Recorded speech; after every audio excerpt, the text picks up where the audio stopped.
dan kita hari ini kedatangan tamu spesial, guru kita semua, Abah Rama Royani. Nah, karena beliau berkenan hadir, hari ini kita akan ajak ngobrol beliau seputar bakat. Teman-teman bisa mengajukan pertanyaan yang terkait bakat. Oke, Abah, sudah ada pertanyaan nih dari Ibu Iki Isnanti, Situbondo. Ibu Iki pengen tahu nih, Abah, bagaimana cara paling mudah mengetahui bakat seseorang? Ini tipikal ibu-ibu nih. Iya, pengennya gampang aja gitu. Paling gampang aja. Padahal bakat itu satu hal yang sangat disembunyikan oleh Allah sebetulnya sih, dan itu ada ayatnya lah gitu ya. Walaupun kita dikasih bakat, tapi sama Allah disembunyikan karena kita harus menggali, mencari gitu ya. Nah memang selama ini mencari atau menggali bakat itu tidak mudah karena konsepnya belum ada itu. Konsep belum ada. Jadi gini, apa sih bakat itu apa sih gitu? Sifat apa aktivitas misalnya gitu ya? Itu kan belum selesai gitu, apa namanya? Masih itu aja berdebat ya, Bang. Apalagi cara gampangnya. Secara konsep aja masih banyak perbedaan. Tapi kan kalau kamu buntutnya adalah untuk sukses gitu, untuk apa? Untuk berhasil. Kalau berhasil kan sebenarnya yang penting adalah kemampuan seseorang, ya. Kalau kemampuan itu aktivitas, bukan sifat. Kemampuannya mana? Kemampuan yang dia suka. Jadi tidak hanya mampu. Coba kalau hanya mampu doang tapi nggak suka, itu bukan kita tuh. Tapi kalau mampu dan suka, itu yang kita cari. Makanya ada konsep enjoy, easy, excellent, earn. Nah, selama ini dunia kan mikirnya kompetensi, mikirnya kemampuan, nggak mikir sukanya. Nah ini gabung kompetensi yang disukai gitu. Nah karena ngomongin aktivitas, maka intinya di aktivitas. Jadi semakin banyak kita merasakan melakukan aktivitas yang beragam, nanti kita bisa tahu mana yang paling kita sukai. Nah, gitu loh. Itu ibu-ibu, kata kuncinya adalah silahkan melakukan beragam aktivitas sehingga kemudian kita bisa mengevaluasi dari beragam aktivitas itu mana yang paling kita sukai dan mana yang paling bisa. Jadi mana yang kita paling sukai, mana yang paling gampang kita kerjakan. Jadi dan ketiga mana yang paling bagus hasilnya. Dan produktif. Itu sebabnya saya sebut 4E. Enjoy. Itu rumusnya ya, bisa diingat-ingat. Enjoy, easy, excellent, sama earn. Jadi intinya adalah lakukan banyak aktivitas yang beragam. Intinya itu. Nah kita selama ini tidak sadar, kita hanya melakukan aktivitas yang itu juga. Jadi saya temukan ada kira-kira 114 aktivitas yang beragam. Kalau diperas menjadi 45 atau 30, diperas lagi menjadi 7 gitu ya. Nah kalau kita pernah melakukan ini, maka kita tahu mana yang kita suka. Itu sebabnya kekuatan itu hanya yang tahu hanya yang bersangkutan, bukan orang lain. Karena orang lain hanya yang bisa mengevaluasi yang suka merasakan enggak, sukanya, mudah enggak, ya. Adalah dia. Kalau orang lain melihat itunya kan, melihat performance-nya kan, melihat kompetensinya. Tapi yang bersangkutan yang tahu dia memang suka di sana gitu. Jadi jangan kayak dukun gitu menentukan bakat anak. Anak harus tahu. Jadi kalau ibu pengennya bagaimana cara mudah menentukan bakat, ada lagi Abah, sejak dini. Jadi kalau bisa nggak pakai asesmen macam-macam, nggak usah pakai aktivitas macam-macam, dari kecil udah kelihatan gitu. Tapi emang bisa Abah? Menurut saya sih nggak bisa, karena itu tadi, itu hal yang memang disembunyikan oleh Allah gitu. Nah itu ada 2 ayat yang menyebut itu. Jadi kalau semua nggak disembunyikan, maka semua orang bekerja dengan bakatnya kan, jadi semua udah sukses dong itu. Ternyata enggak. Jadi gak usah anak-anak lah, kita sendiri orang tua juga belum tahu gitu. Sadar bakatnya. Oke, nah sayangnya tadi kalau Abah bilang gitu ya, perbanyak aktivitas yang beragam sehingga kemudian kita bisa mengevaluasi. Sayangnya sistem persekolahan kita kadang-kala tidak memungkinkan kita maupun anak-anak kita itu untuk melakukan aktivitas yang beragam. Iya. Jadi dari SD duduk, ngerjakan, menjawab pertanyaan, lulus SD dan itu berlangsung panjang gitu Abah. Iya. Nah, ini gimana nih Abah solusinya? Ya memang sih masalahnya adalah ada paradigma yang mengatakan bahwa semakin knowledgeable, semakin pintar, semakin sukses gitu. Padahal kan untuk bisa itu ada 4 komponen. Ada talent, ada attitude, ada skill, ada knowledge. Sekolah itu cuma knowledge saja. Ya kalau kita utak-utik di knowledge tanpa memperhatikan yang sini ya nggak ketemu gitu. Iya, yang terjadi akhirnya bisa jawab soal ujian, tapi setelah itu lupa dan nggak kepake ya, Nggak Pak? kepake. Kan contoh sistem di Finlandia itu anak-anak malah sekolah cuma berapa jam sehari, cuma 3 jam gitu kan. Tapi isinya penuh dengan aktivitas. Mau manjat pohon terserah, apapun terserah gitu. Tapi guru mau lihat di mana anak itu minatnya di mana atau potensi di mana gitu. Jadi orang senang karena memang melakukan aktivitas dan itu disediakan banyak fasilitas. Nah, apakah mungkin di sini sekarang mungkin belum bisa ya di negeri ini, cuma kalau menurut saya bagusnya sih di ekstrakurikuler kayak di mana di panduan apa-apa gitu. Itu dibikin kegiatan pramuka lah. Oke, itu bisa jadi alternatif ya. Iya. Jadi buat sekolah-sekolah formal yang mungkin masih terikat pada sistem tidak bisa ngotak-ngatik ya, Bah, untuk memperbanyak aktivitas. Jadi mungkin aktivitas ekstrakurikuler atau mungkin co-kurikuler bisa dibuat beragam sehingga anak bisa mencicipi ragam aktivitas yang bermacam-macam. Iya. Oke. Jadi Abah, menurut Abah nih sebenarnya bakat itu berkembang nggak sih? Berubah nggak? Artinya bakat pas kecil, kemudian ketika dia udah masuk remaja, masuk ke dewasa, berubah nggak sih Abah sebenarnya? Jadi ada yang menarik soal namanya bakat nih, kan ada 2 orang atau 2 kelompok orang yang bicara tentang bakat. Ada yang bakat disamakan dengan kompetensi gitu ya, dimana bisa dilatih. Bisa dilatih. Practice make perfect gitu. Tapi ada satu lagi bilang enggak, bakat itu dari lahir udah dikasih potensinya. Nah, yang mana kita sekarang nih? Kalau saya sih ikut yang dari lahir. Jadi Allah sudah ngasih potensi, sekarang kita mesti gali. Jadi nggak mungkin berubah kan sudah dikasih dari. Cuma belum tampak aja ya, Bah ya. Belum tampak dan belum dirawat, belum dipupuk. Akhirnya belum berbuah. Iya, iya. Oke. Jadi kayak bibit lah, ada bibit melon, ada bibit durian, itu sudah ada tuh bibitnya. Jadi melon nggak mungkin kemudian jadi kedong-dong gitu ya, apa? mungkin. Cuman dia belum berbuah aja, belum kelihatan melonnya ya, Pak Atau ya. orang nggak ngerti lalu dikasih tempat yang nggak cocok buat melon, ya mati lah gitu, kira-kira gitu. Oke. Itulah kenapa butuh waktu bakat itu muncul keluar buahnya dengan cara itu tadi Abah ya. menyuburkan, mengembangkan dengan beragam aktivitas itu tadi ya, Abah. Oke. Nah, saran Abah nih, buat misalkan orang yang sudah terlanjur lewat masa sekolah, tapi juga belum sadar. Berapa tahun? Lewat masa sekolah itu berarti kalau lulus kuliah itu Abah ya, berarti menjalani 6 plus 3 plus 3 12 tambah kuliah 4 16 tahun Abah. 16 tahun ya. Masa sekolah dan kuliah, tapi dia aja belum sadar apa yang bakatnya gitu. Kalau saya sih nggak peduli karena nggak usah, mereka berarti umurnya masih 20-an, masih 30-an. Ya. Sebuna banget. Kalau saya kan umur 59 baru tahu. Masalah apa enggak, Abah?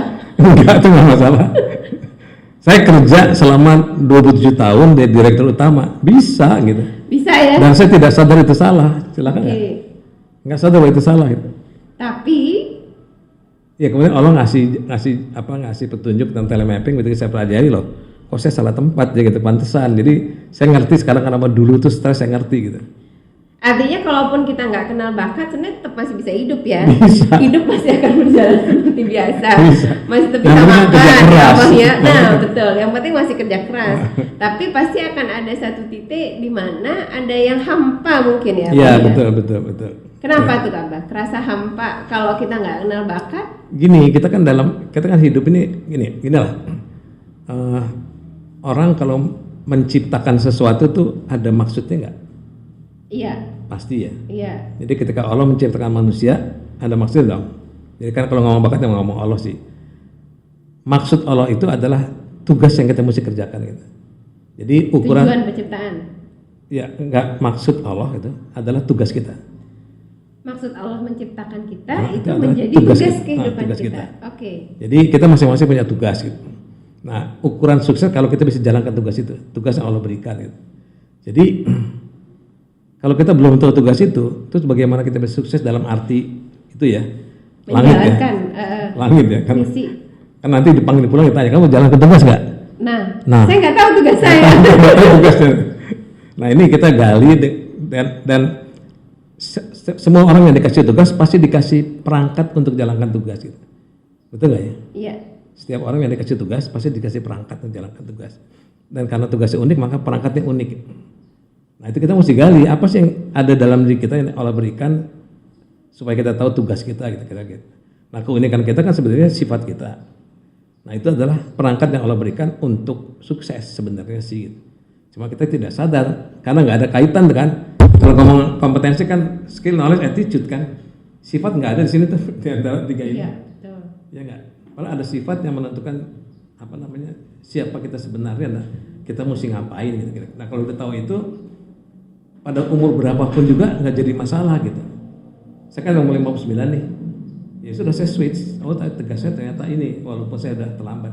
Itu sebabnya obsesi saya adalah kalau bisa jangan nunggu 59 deh karena tidak semua orang bisa sampai 59 kan. Betul. Kalau nggak sampai gimana? Jadi mungkin ini juga ya yang ini menarik gitu karena kita sering mengaitkan bakat hanya dengan produktivitas, Iya. hanya dengan kesuksesan bisa mencapai target-target. Padahal sebenarnya pemahaman tentang bakat lebih mendalam dari Lebih sekedar mendalam. itu ya, Abah ya. Iya.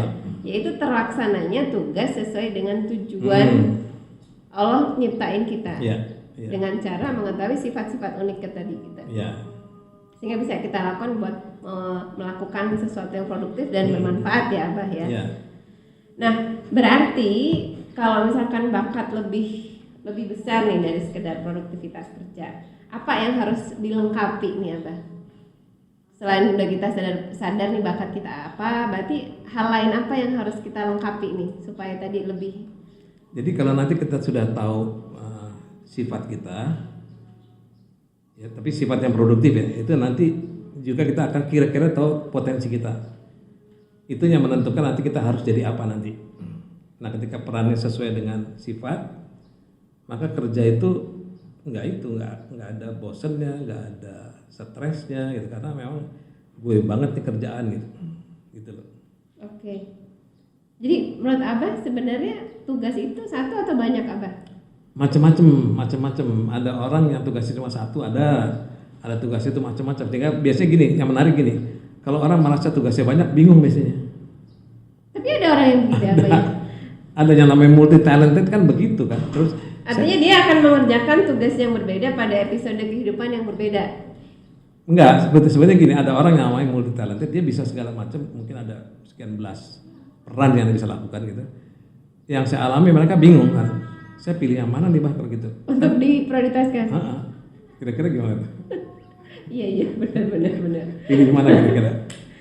Jadi bagi yang merasa kok bakat saya sedikit dan itu aja, ya juga jangan protes ya, Abah ya. Protes. Karena juga yang dikasih multi Enak. talenta itu juga belum tentu bisa melaksanakan semuanya dengan optimal ya. Dan saya ngalami itu ada yang nanya, Bah saya kan ini bisa. Oh iya sih kamu bisa semua gitu. Terus saya mesti ngapain? Nah itu masalahnya mesti ngapain. Jadi waktu itu saya bilang gini deh, kamu maunya gimana? Abah pilihin ya. Oke saya pilihin. Saya pilih ini ya. Wah nggak bisa. Lo kenapa nggak bisa? Suami saya nggak setuju. Gitu. Oh ya udah dong. Kalau kita dari sekian belas ini suami nggak setuju yang mana? Coret. Tinggal 7 waktu itu. Terus saya yang mana? Oke kalau gitu kamu cari peran yang paling bermanfaat bagi orang. Itulah tempat kamu gitu. Oke. Dan itu bisa berbeda di masing-masing lokasi. Jadi orang yang sama kalau bisa di Bandung atau di Jerman bisa beda loh itunya apa namanya yang paling bermanfaat. Jadi menarik nih Abah. Ternyata bakat kita dan kemudian peran yang akan kita lakukan dengan bakat kita itu juga beririsan ya Abah ya dengan mungkin orang-orang di sekitar Oh iya kita. pasti. Dan kemudian bisa jadi nanti akhirnya kita jadi punya prioritas ya untuk ngambil keputusan mana nih mana yang akan paling manfaat. dioptimalkan karena daya dukung tadi. Iya. daya dukung Lingkungan. bisa jadi keluarga, pasangan. Nah, kita dapat insight baru gitu ya. Jadi mengenal bakat sendiri aja itu nggak cukup ya, Abah ya. Nggak cukup. Kita perlu membantu orang-orang yang ada di dekat kita, orang-orang tercinta untuk juga mengenali dirinya sehingga kemudian bisa tumbuh dan saling mendukung ya, Abah Iya, ya. iya. Iya. Kalau Abah sendiri ada cerita menarik nggak tentang setelah tahu bakat sama enggak tuh? Saya ini seperti saya bilang tadi kan, lurus lempeng-lempeng aja lah hidup ini. Jadi begitu saya tahu bahwa saya nggak cocok jadi direktur utama, saya memang udah nggak kepikir jadi direktur lagi itu. Makanya di Livro saya bukan direktur kan. Saya cari siapa yang cocok jadi direktur, endor kamu direktur gitu. Oh. Saya jadi apa terserah lah, pokoknya saya nggak mau jadi direktur gitu. Jadi bisa dipakai buat ilmu tahu diri ya, Abah. Tahu diri. Tahu diri. Loh memang ini kan buat tahu diri, tahu juga pasangan kita gitu di masing-masing itu jadi menarik kalau tahu dirinya. Kita tidak akan memaksakan diri kita pada orang lain karena kita tahu diri kita beda sama orang lain gitu kan. Oke, sehingga kemudian kita tidak menekan diri kita terlalu kenceng, Iya. tapi juga tidak mengabaikan apa Tidak yang ada di mengabaikan. kita ya, Abah ya. Nah, Abah ini juga ada pertanyaan nih. Bagaimana kemudian bakat anak-anak itu sebenarnya orang tua yang ngarahin di awal atau udah biarin aja mereka tahu sendiri? Sebaiknya si orang tua mengerti dulu bakat dirinya. Gitu. Jadi sebelum ke anaknya orang tuanya dulu ya, Abah Sebaiknya ya? dong, Kenapa, Abah? supaya dia nggak salah dalam Dalam mengarahkan. mengarahkan atau mementori lah gitu ya. Atau apapun juga. Sebab kalau dia nggak tahu bagaimana dia menemukan bakatnya atau konsep menemukan bakat, nanti bisa-bisa kan keinginannya masuk ke Jadi ambisi ya, Abah ya. nggak boleh kan.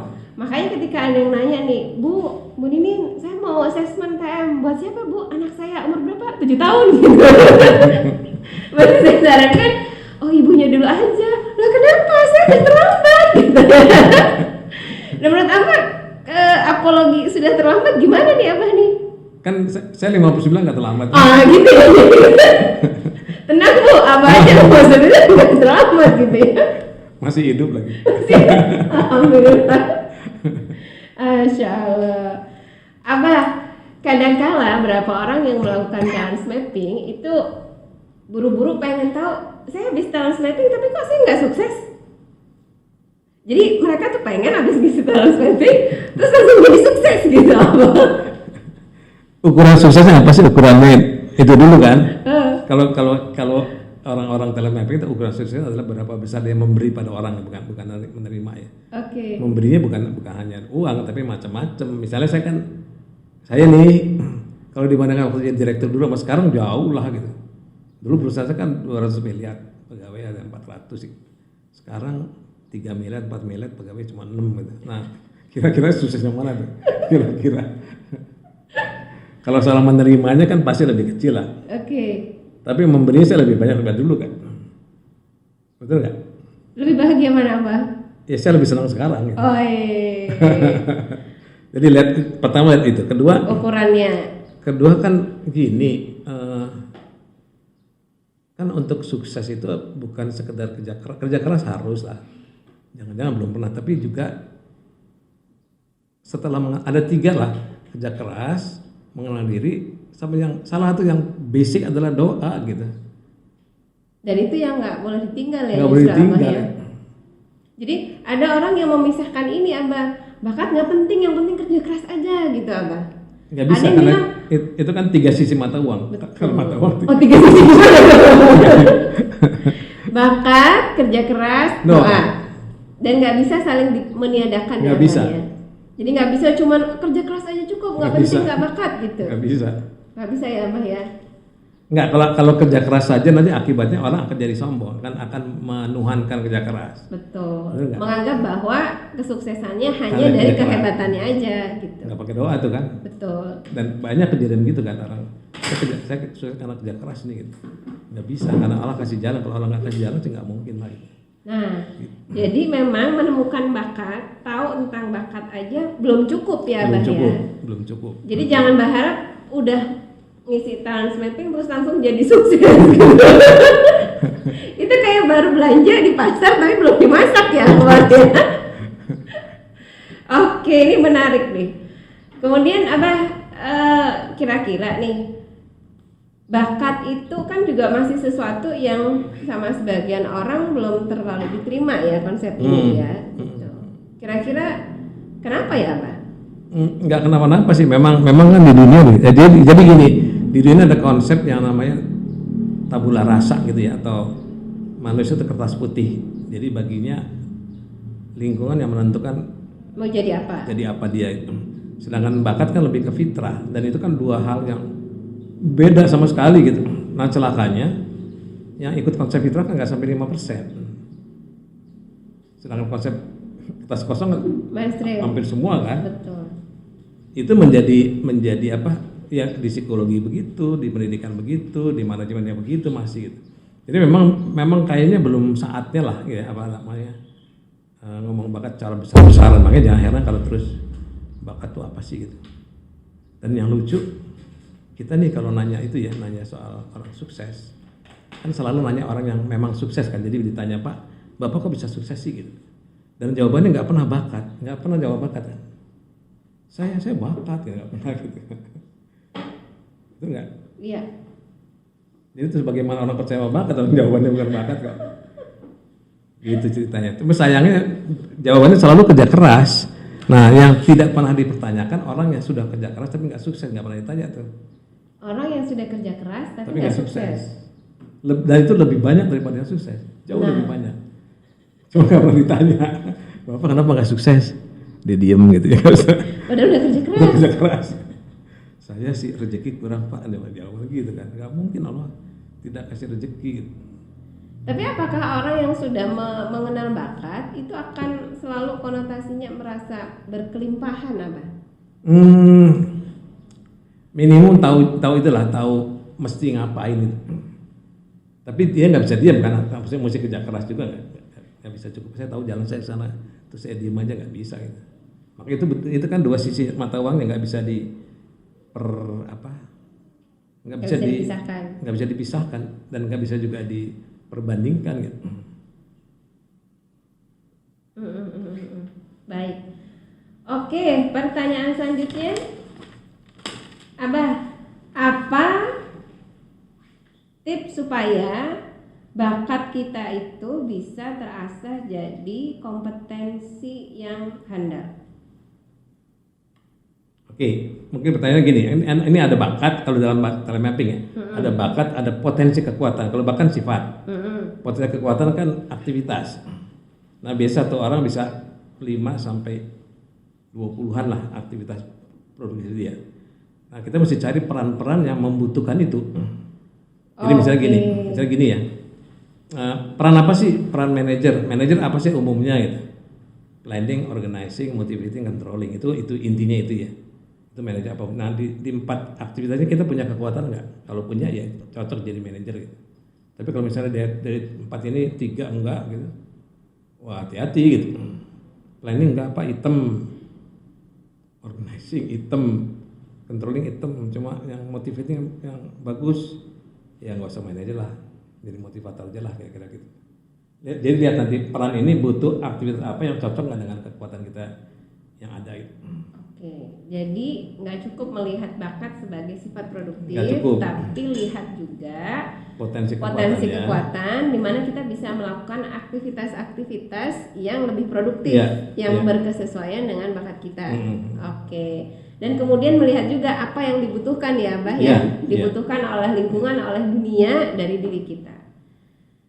Oke, ada pertanyaan lain? Nah, Abah sendiri nih. Bagaimana Abah sendiri dalam memandang bakat dengan kehidupan Abah?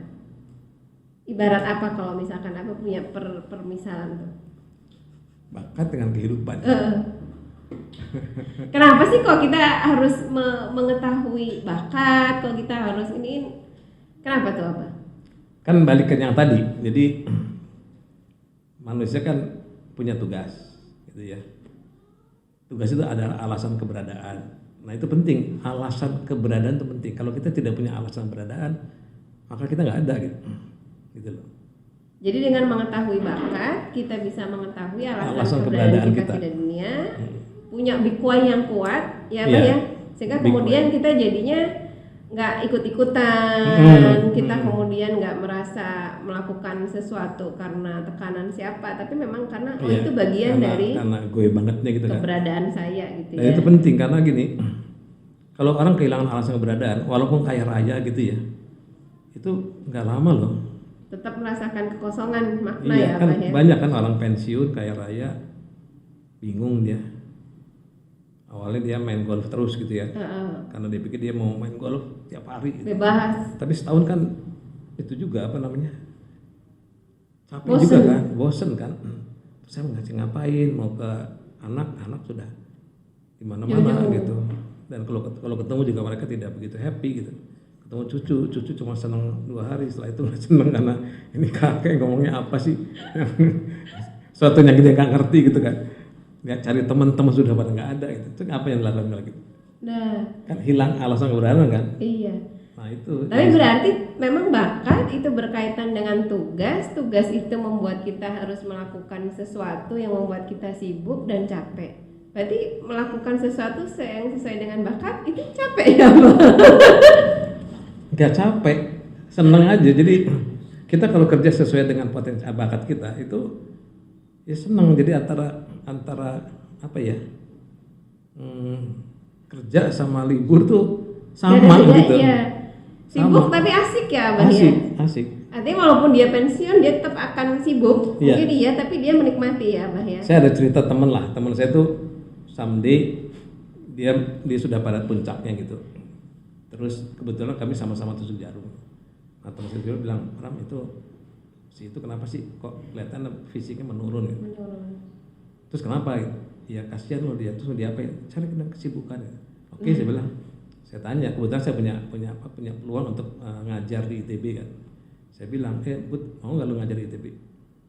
Mau, nggak dibayar loh. Mau. Itu hidup lagi dia.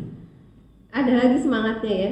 Sampai sekarang sudah belasan tahun tiap Jumat datang ke Bandung untuk ngajar tidak dibayar. Walaupun kan mesti keluar ongkos kan. Ongkos. Tapi bagi dia kan ada alasan keberadaan. Oke, ini menarik karena alasan keberadaan justru membuat kita mencari tugas baru dan Iya. ingin melakukan hal-hal baru yang bermanfaat dan bermakna ya Abah ya. Walaupun kita harus berkorban justru untuk itu Korban, ya. dan bagi dia kan udah nggak penting kan duitnya banyak gitu. Betul. Tapi karena keren kan ngajar di ITB keren. Nah, jadi itu mungkin kata kunci sebagai closing kita hari ini gitu ya. Jadi kalau kita menemukan bakat, kita tahu alasan keberadaan, maka kita bukan hanya menerima ya Abah ya, tapi Iya. ada keinginan untuk memberi, berbagi, untuk kemudian membuat hidup kita merasa penting, Ada artinya ada hidup gitu. artinya. Nah, dan itu nggak ada kaitannya sama sekali kadang ya Abah dengan beberapa banyak uang yang kita Nggak ada hasilkan, kaitan, nggak ada kaitan. pangkat yang kita Nggak ada peroleh. kaitan. Nah, semoga setelah ini gitu ya, audiens yang mendengarkan podcast kita hari ini juga segera diberikan jalan ya Abah ya untuk menemukan alasan keberadaannya. Amin.